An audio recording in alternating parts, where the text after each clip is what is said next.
हे फसलेलं परराष्ट्र धोरण आहे. अमेरिकेच्या दबावाखाली, ट्रम्प ॲडमिनिस्ट्रेशनच्या दबावाखाली भारत सरकारनं केलेला करार याचा हा परिणाम या ठिकाणी आहे. आंतरराष्ट्रीय पातळीवर आज मैत्री कुणाशीच राहिली नाही अशी देशाची आमच्या परिस्थिती झालेली आहे. एका अमेरिकेबरोबर संवाद साधत असताना या सगळ्या गोष्टी कारणीभूत या ठिकाणी झालेल्या आहेत. आणि आपण बघितलं असेल की टॅक्सच्या संदर्भात ज्यावेळी परराष्ट्र मंत्र्यांना विचारलं गेलं की या टॅक्स संदर्भातला निर्णय झालेला आहे का, ते म्हणले मला माहीत नाही, कॉमर्स मिनिस्ट्रीला विचारा.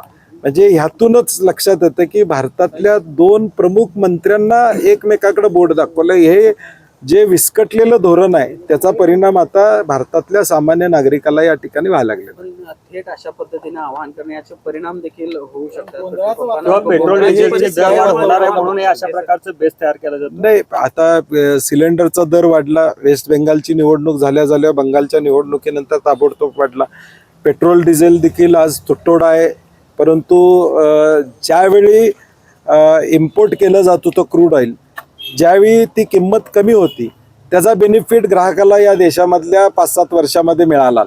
परंतु आता तुमच्या चुकीच्या धोरणामुळं धोरण चुकलेलं आहे आणि त्याचा फटका ज्यावेळी सरकारला बसतोय त्यावेळी ते लोकांच्यावर ढकलणं आणि एक पॅनिक निर्माण करणं. म्हणजे ज्यावेळी पंतप्रधान बोलतात त्यावेळी पॅनिक निर्माण होतो. म्हणजे ते काय का कोविडमध्ये थाळी वाजवा म्हणले तसं असलं तर आम्हाला माहीत नाही.